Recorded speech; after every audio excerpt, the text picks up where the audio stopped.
Hello प्यारे बच्चों, आज हम कक्षा 6 क्लास 6 हिंदी मल्हार एनसीईआरटी के पाठ 12 हिंद महासागर में छोटा सा हिंदुस्तान नामक पाठ को पढ़ेंगे और समझेंगे। पाठ का नाम है हिंद महासागर में छोटा सा हिंदुस्तान। हिंद महासागर में छोटा सा हिंदुस्तान राष्ट्रवादी कवि रामधारी सिंह दिनकर द्वारा रचित एक प्रसिद्ध यात्रा वृत्तांत है। तो ये क्या है? एक यात्रा वृत्तांत है ना। और इसको लिखा है रामधारी सिंह दिनकर ने। इस यात्रा वृत्तांत में मॉरिशस की यात्रा के दौरान नैरोबी अर्थात केन्या और मॉरिशस के हृदय स्पर्शी माने हृदय को छूने वाले अनुभवों व घटनाओं का वर्णन किया गया है। पाठ को शुरू करते हैं। यात्रा पर मैं दिल्ली से 15 जुलाई को बम्बई अर्थात मुंबई से 16 जुलाई को और नैरोबी से 17 जुलाई को मॉरिशस के लिए रवाना हुआ, माने यात्रा करने के लिए गए।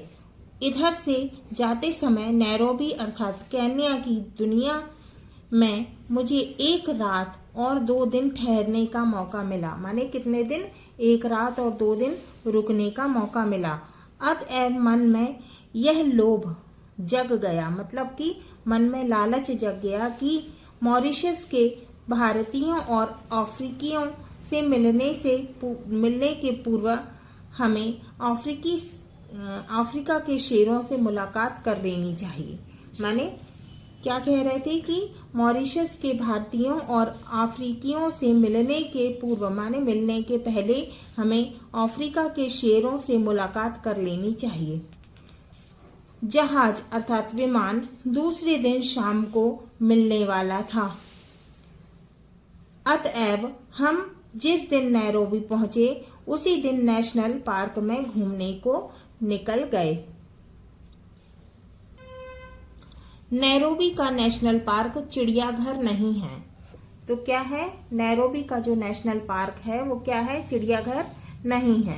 शहर से बाहर बहुत बड़ा जंगल है। क्या है कि वह क्या है? नेशनल पार्क चिड़ियाघर नहीं है। वह तो क्या है? शहर के बाहर बहुत बड़ा जंगल है जिसमें घास अधिक है, पेड़ बहुत कम है, लेकिन जंगल में सर्वत्र माने सभी जगह अच्छी सड़कें बिछी हुई हैं। माने सभी जगह जंगल में अच्छी सड़कें बनी हुई हैं और पर्यटकों की गाड़ियां उन पर दौड़ती ही रहती हैं। अब इसमें पर्यटकों क्या होता है? पर्यटकों होता है दूसरे देशों में घूमने फिरने वाला। ठीक है। हमारी गाड़ी को भी काफी देर तक दौड़ना पड़ा मगर सिंह कहीं भी दिखाई नहीं दे रहे थे, है ना। तो उनकी जो गाड़ी थी वो बहुत देर तक दौड़ती रही लेकिन उन्हें सिंह नहीं दिखाई दे रहे थे। एक जगह सड़क पर 2 मोटरें खड़ी थी और उन पर तरह तरह के बंदर और लंगूर चढ़े हुए थे। पर्यटक लोग इन बंदरों को कभी कभी फल या बिस्कुट खाने को देते थे। तो जो पर्यटक लोग थे वो क्या करते थे? बंदरों को फल और बिस्किट दे देते थे। अतएव मोटर के रुकते ही बंदर उसे घेर लेते हैं। बड़ी दूरी तय करने के बाद या यूं कहिए माने बहुत दूरी तक उनने पार कर ली, है ना। फिर उसके बाद यूं कहिए कि 10-20 मील के भीतर हर सड़क छान लेने के बाद हम उस जगह जहां पहुंचे जहां सिंह उस दिन आराम कर रहे थे। क्या कर रहे थे? सिंह वहां आराम कर रहे थे। शेर वहां क्या कर रहे थे? आराम कर रहे थे। वहां जो कुछ देखा वह जन्म भर कभी नहीं भूलेगा। तो वो कहने लगे कि वहां जो कुछ भी मैंने देखा वो मैं जिंदगी भर नहीं भूलूंगा। कोई 7-8 सिंह लेटे या सोए हुए थे और उन्हें घेरकर 8-10 मोटरें खड़ी थी। तुर्रा यह कि सिंहों को यह जानने की कोई इच्छा भी नहीं थी। मतलब तुर्रा माने अनोखी बात, है ना। तो वो कह रहे हैं कि तो माने अनोखी बात यह है कि सिंहों को यह जानने की कोई इच्छा ही नहीं थी कि हमें देखने को आने वाले लोग कौन हैं। उन्हें कोई सिंहों को, शेरों को कोई मतलब ही नहीं था। मोटरों और शीशे चढ़ाकर उनके भीतर बैठे लोगों की ओर सिंहों ने कभी भी दृष्टिपात नहीं किया। अब यहाँ दृष्टिपात का मतलब होता है अवलोकन या फिर सरसरी निगाह से देखा, है ना। देखना माने उन्होंने जो है देखा भी नहीं। मानो हम लोग तुच्छाति तुच्छ हैं।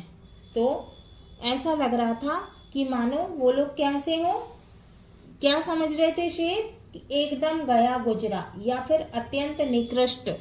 ये होता है तुच्छा तिच्छ का मतलब, है ना। क्या होता है, एकदम गया गुजरा या फिर अत्यंत निकृष्ट। तो शेर उन्हें ऐसे ही समझ रहे थे और उनकी नजर में आने के योग्य बिल्कुल नहीं हो। हम लोग वहाँ आधा घंटा ठहरे होंगे। इस बीच एक सिंह ने उठकर जमाई ली, मतलब अंगड़ाई ली। दूसरे ने देह को ताना, मगर हमारी ओर किसी भी सिंह ने नजर नहीं उठाई। हम लोग पेड़ पौधे और खरपात से भी बदतर समझे गए, है ना। खरपात क्या होता है, घास फूस, है ना। इतने में कोई मील भर की दूरी पर हिरणों का एक झुंड दिखाई पड़ा। अब मील क्या होता है, मील होता है जमीन पर दूरी की इकाई, है ना। उसको क्या कहा जाता है, मील कहा जाता है। तो इतने में कोई मील भर की दूरी पर हिरणों का एक झुंड दिखाई पड़ा, जिनके बीच एक जिराफ बिल्कुल बेवकूफ की तरह खड़ा था। तो जिराफ कैसे लग रहा था, बिल्कुल बुद्धू की तरह, है ना। किनके बीच खड़ा था वो, हिरणों के बीच में खड़ा था। अब दो जवान सिंह उठे और दो और चल दिए। एक तो थोड़ा सा आगे बढ़कर एक जगह बैठ गया, लेकिन दूसरा घास के बीच छिपता हुआ मोर्चे पर आगे बढ़ने लगा। अब यहाँ मोर्चा क्या है, मोर्चे का मतलब होता है गढ़ के अंदर रहकर शत्रु से लड़ने वाली सेना, है ना।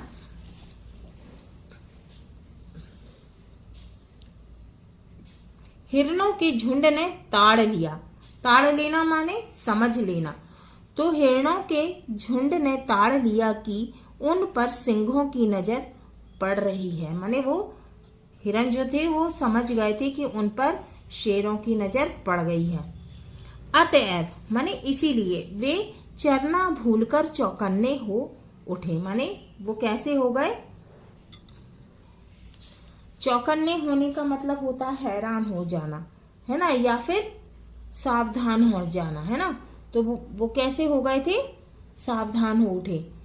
फिर ऐसा हुआ कि झुंड से छूटकर कुछ हिरन एक तरफ को भाग निकले, मगर बाकी जहां के तहां ठिठके खड़े रहे। ठिठके माने डरे हुए से खड़े रहे। हिरन ठिठके हुए इसलिए खड़े थे कि सिंह उन्हें देख रहे थे, है ना। वो इसलिए खड़े थे क्योंकि शेर उन्हें देख रहे थे। और सहज प्रवृत्ति हिरणों को यह समझा रही थी कि खतरा किसी भी तरफ भागने में हो सकता है। और सहज प्रवृत्ति माने कि जानने की, है ना, जान लेना कि वो लोग क्या है कि खतरा अभी टला नहीं है। खतरा जो है वो किसी भी तरफ भागने में हो सकता है। शिकार सिंह सूर्यास्त के बाद किया करते हैं। तो जो शेर होते हैं वो अपना शिकार कब करते हैं, सूर्यास्त के बाद, माने सूर्य डूबने के बाद, है ना। और शिकार वे झुंड का नहीं करते, बल्कि उस जानवर का करते हैं जो भागते हुए झुंड से पिछड़ जाता है। तो सूर्यास्त के बाद माने शाम, जब सूर्यास्त हो जाता है, थोड़ा थोड़ा अंधेरा हो जाता है, तब करते हैं। और शिकार भी झुंड का नहीं करते, बल्कि उस जानवर का करते हैं जो भागते हुए झुंड से पिछड़ जाता है, माने अलग हो जाता है, वह पीछे रह जाता है। अब यह बात समझ में आई कि हिरण भागने को निरापद नहीं समझकर एक गोल में क्यों खड़े थे। निरापद का मतलब होता है सुरक्षित, है ना। निरापद नहीं समझकर निरापद का मतलब होता है सुरक्षित, तो सुरक्षित नहीं समझकर एक गोल में खड़े थे। मुझे ऐसा महसूस हो रहा था कि मेरा रक्तचाप बढ़ रहा है। अब रक्तचाप क्या है? ब्लड प्रेशर, है ना, तो वो बढ़ रहा था। अतएव मैंने तय कर लिया कि अब घर लौटना चाहिए। नैरोबी से मॉरिशस तक हम BOAC के जहाज में उड़े। जहाज नैरोबी से 4 बजे शाम को उड़ा और 5 घंटों की निरंतर माने लगातार उड़ान के बाद जब वह मॉरिशस पहुंचा तब वहां रात के लगभग 10 बज रहे थे। जब वे मॉरिशस पहुंचे तो वहां रात के कितने बज रहे थे? 10। रात थी, अंधेरा था, पानी बरस रहा था, मगर तब भी हमारे स्वागत में बहुत लोग खड़े थे। हवाई अड्डे के स्वागत का समा देखकर यह भाव जगे बिना नहीं रहा कि हम जहां आए हैं वह छोटे पैमाने पर भारत ही है। तो कैसा लग रहा था कि वह छोटे पैमाने पर भारत। मॉरिशस द्वीप भूमध्य रेखा से कोई 20 डिग्री दक्षिण और देशांतर रेखा 60 के बिल्कुल पास, किंतु उससे पश्चिम की ओर बसा हुआ है। मॉरिशस की लंबाई 29 मील और चौड़ाई कोई 30 मील होगी। वैसे पूरे मॉरिशस द्वीप का रकबा 720 वर्ग मील आंका जाता है। यह द्वीप हिंद महासागर का मोती है। तो ये द्वीप जो है उसको क्या कहा जाता है? हिंद महासागर का मोती। भारत समुद्र का सबसे खूबसूरत सितारा है। मॉरिशस वह देश है जिसका कोई भी हिस्सा समुद्र से 15 मील से ज्यादा दूर नहीं है। मॉरिशस वह देश है जहां की जनसंख्या के 67% लोग भारतीय खानदान के हैं, जहां 53% लोग हिंदू हैं। मॉरिशस वह देश है जिसकी राजधानी पोर्ट लुई की गलियों के नाम कलकत्ता। तो वहाँ की जो राजधानी है पोर्ट लुई, है ना, उसकी जो गलियां हैं उसके नाम क्या है? कलकत्ता, मद्रास, हैदराबाद और बम्बई है। तथा तो ये चित्र में दिख रहा है ना आपको, कितना खूबसूरत लग रहा है ना। जिसके एक पूरे मोहल्ले का नाम काशी है, और पूरे एक मोहल्ले का नाम क्या है? काशी है। मॉरिशस वह देश है जहां बनारस भी है। तो मॉरिशस वह देश है जहां पर क्या है? बनारस भी है, गोकुल भी है और ब्रह्म स्थान भी है ना। ब्रह्म स्थान माने मंदिर, है ना, वह भी है। मॉरिशस वह देश है जहां माध्यमिक स्कूलों को कॉलेज कहने का रिवाज है। तो वहाँ जो माध्यमिक स्कूल होते हैं उसको क्या कहा जाता है? कॉलेज। चूंकि मॉरिशस के हिंदुओं में से अधिकतर बिहार और उत्तर प्रदेश के लोग हैं, इसीलिए हिंदी का मॉरिशस में व्यापक प्रचार है ना। इसीलिए वहाँ पे बहुत प्रचार है। किस चीज का? हिंदी का। कहाँ पर? मॉरिशस में। मॉरिशस की राजभाषा अंग्रेजी, किंतु संस्कृति की भाषा फ्रेंच है। अब वहाँ की राजभाषा क्या है? मॉरिशस की अंग्रेजी, किंतु लेकिन संस्कृति की भाषा क्या है? फ्रेंच है। मगर जनता वहाँ क्रेओल बोलती है, और वहाँ जनता जो है वो क्या बोलती है? वहाँ के लोग क्या बोलते हैं? क्रेओल। क्रेओल का फ्रेंच से वही संबंध है जो संबंध भोजपुरी का हिंदी से है, और क्रेओल के बाद मॉरिशस की दूसरी जनभाषा भोजपुरी को ही माना जाता है। और दूसरी जनभाषा का क्या मतलब होता है? जन माने लोग, और भाषा है ना, लोगों की भाषा। दूसरी जनभाषा को भोजपुरी को ही मानना पड़ेगा। प्रायः सभी भारतीय भोजपुरी बोलते हैं अथवा उसे समझ लेते हैं। यहाँ तक कि भारतीयों के पड़ोस में रहने वाले चीनी भी भोजपुरी बखूबी बोल लेते हैं। माने वहाँ जो भारतीयों के पड़ोस में जो लोग रहते हैं, चीनी लोग है ना, वो भी भोजपुरी बखूबी बोल लेते हैं, माने बहुत अच्छे से बोल लेते हैं। किंतु मॉरिशस की भोजपुरी शाहाबाद या सारन की भोजपुरी नहीं है। उसमें फ्रेंच के इतने संज्ञा पद गए हैं कि आपको बार बार शब्दों के अर्थ पूछने पड़ेंगे। मॉरिशस में ऊख की खेती और उसके व्यवसाय को जो सफलता मिली है, तो मॉरिशस में किसकी खेती होती है? ऊख की। ऊख क्या होता है? गन्ना। तो मॉरिशस में ऊख की खेती और उसके व्यवसाय को जो सफलता मिली है वह भारतीयों के कारण ही मिली है ना। तो मॉरिशस में ऊख अर्थात गन्ने की खेती और व्यवसाय में जो सफलता मिली है वो किसके कारण मिली है? भारतीयों के कारण मिली है। मॉरिशस की असली ताकत भारतीय लोग ही हैं। तो मॉरिशस में जो लोग रहते हैं भारतीय है ना, वो मॉरिशस की कैसे हैं? असली ताकत है। सारा मॉरिशस कृषि प्रधान द्वीप है। कृषि माने खेती। तो मॉरिशस में क्या होता है? खेती होती है ना। तो खेती, कृषि प्रधान द्वीप है मॉरिशस, क्योंकि चीनी वहां का प्रमुख अथवा एकमात्र उद्योग है। चीनी अर्थात शक्कर है ना, क्योंकि चीनी वहां का प्रमुख अथवा एकमात्र उद्योग है, माने चीनी का उद्योग वहां एकमात्र है ना उद्योग है। किंतु भारतीय वंश के लोग यदि इस टापू में नहीं गए होते तो ऊख की खेती असंभव हो जाती। तो भारतीय लोग है ना, भारतीय वंश के लोग यदि उस टापू में नहीं जाते तो ऊख की खेती माने गन्ने की खेती असंभव माने संभव ही नहीं थी है ना, हो जाती, और चीनी के कारखाने बढ़ते ही नहीं है ना। तो ऊख की खेती कैसी हो जाती? असंभव हो जाती। ऊख की खेती नहीं होती है ना, गन्ने की खेती नहीं होती और चीनी के कारखाने बढ़ते ही नहीं। भारत में बैठे बैठे हम यह नहीं समझ पाते कि भारतीय संस्कृति कितनी प्राणवती और चिरायु है।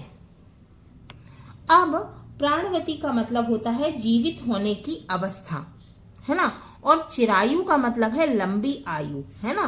तो भारत में बैठे बैठे हम यह नहीं समझ पाते कि भारतीय संस्कृति कितनी प्राणवती और चिरायु है, किंतु मॉरिशस जाकर हम अपनी संस्कृति की प्राणवत्ता है ना, प्राणवत्ता का क्या मतलब होता है?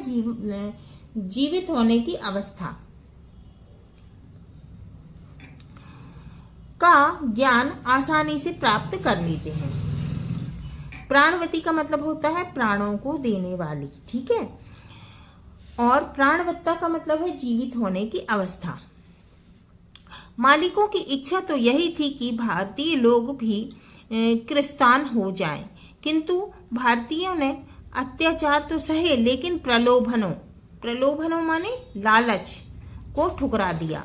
वे अपने धर्म पर डटे रहे और जिस द्वीप में भगवान ने उन्हें भेज दिया था उस द्वीप को उन्होंने छोटा सा हिंदुस्तान बना डाला। और भारतीय लोग जो है जिस द्वीप पर गए थे है ना, तो वहां पर उन्होंने क्या कर दिया? अपना छोटा सा हिंदुस्तान बना लिया। यह ऐसी सफलता की बात है जिस पर सभी भारतीयों को गर्व होना चाहिए है ना। घमंड, गर्व का मतलब होता है घमंड होना चाहिए ना, जिस पर सभी भारतीयों को गर्व होना चाहिए, माने प्राउड होना चाहिए। अब देखो इस चित्र में दिख रहा है ना मंदिर है ना, कितना खूबसूरत मंदिर है।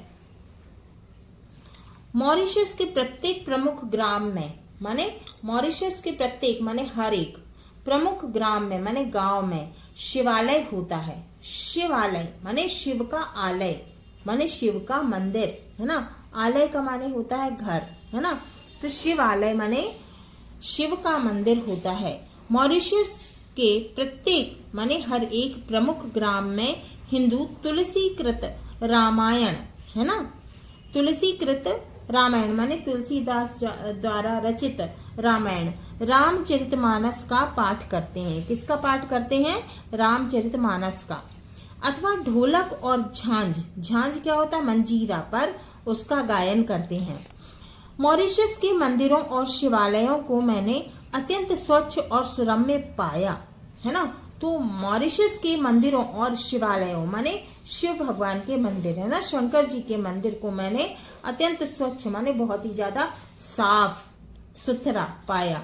जितना अच्छा हो यदि हम कितना अच्छा हो यदि हम भारत में भी अपने मंदिरों और तीर्थ स्थानों को उतना ही स्वच्छ और सुरम्य बनाना आरंभ कर दें, है ना। तो जो लेखक है वो कह रहे मंदिरों और तीर्थ स्थानों को उतना ही स्वच्छ माने साफ सुथरा बनाना आरंभ कर दें, माने शुरू कर दें।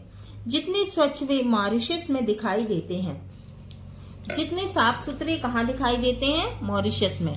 भारत के पर्व त्योहार मॉरिशस में भी प्रचलित हैं, माने भारत के जो त्योहार हैं, है ना, वो मॉरिशस में भी प्रचलित हैं, माने जाते हैं। किंतु वर्ष का सर्वश्रेष्ठ माने सबसे अच्छा, सर्वश्रेष्ठ माने सबसे उच्च, है ना, सबसे अच्छा धार्मिक पर्व क्या है, शिवरात्रि। तो वहां पर सबसे अच्छा त्योहार कौन सा मनाया जाता है, शिवरात्रि। मॉरिशस के मध्य में एक झील है, तो मॉरिशस के बीच में, मध्य माने बीच में एक झील है जिसका संबंध हिंदुओं ने परियों से बिठा दिया है। किससे बिठा दिया है, परियों से। और उस झील का नाम अब परी तालाब हो गया है। परी तालाब केवल तीर्थ ही नहीं, दृश्य से भी पिकनिक का स्थान है। किंतु वहां पिकनिक पर जाने वाले लोग अपने साथ मांस मछली नहीं ले जाते, है ना। क्यों नहीं ले जाते वे, ना अपवित्रता का वहां कोई व्यापार करते हैं, है ना, वहां साफ सफाई रहती है ना, और ना ही कोई अपवित्रता का व्यापार करते हैं। शिवरात्रि के समय सारे मॉरिशस के हिंदू श्वेत वस्त्र धारण करके कंधों पर कांवर लिए जुलूस बांधकर परी तालाब पर आते हैं।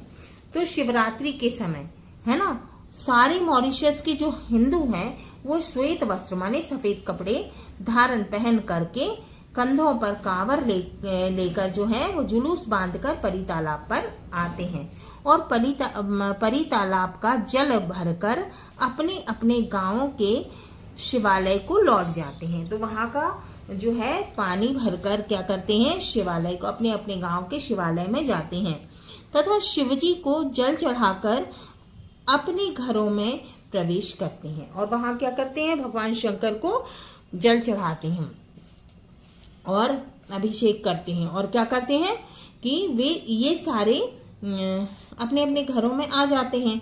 ये सारे कृत्य वे बड़ी ही भक्ति भावना और पवित्रता से करते हैं। तो ये सारे जो काम हैं वो बड़ी ही भक्ति भावना से और पवित्रता से करते हैं।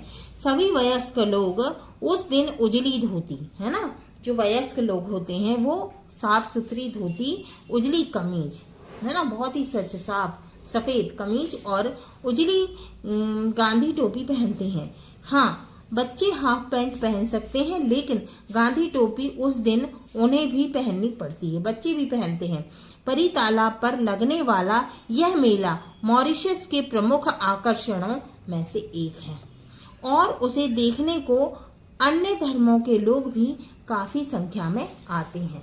ये लिखा है रामधारी सिंह दिनकर ने, है ना। लेखक से परिचय, समय 1908 से 1974। ये हैं लेखक रामधारी सिंह दिनकर जी।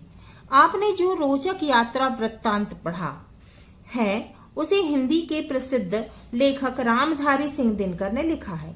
तो ये जो हमने पाठ पढ़ा है, ये जो पाठ जो लिखा है यात्रा वृत्तांत में लिखा गया है ना, ये जो हमने पढ़ा है ये किसने लिखा है, लेखक रामधारी सिंह दिनकर जी ने। दिनकर की रचनाओं की विशेषता है भारत और भारत की संस्कृति। उनकी रचनाओं में वीरता, उत्साह और देश प्रेम का भाव अधिक है। स्वतंत्रता मिलने के बाद भी भारत का गौरव गान उनकी रचनाओं का विषय बना रहा। उन्होंने आप जैसे बच्चों के लिए भी पुस्तकें लिखी हैं, जैसे मिर्च का मजा, पढ़क्कू की सूझ और सूरज का ब्याह आदि।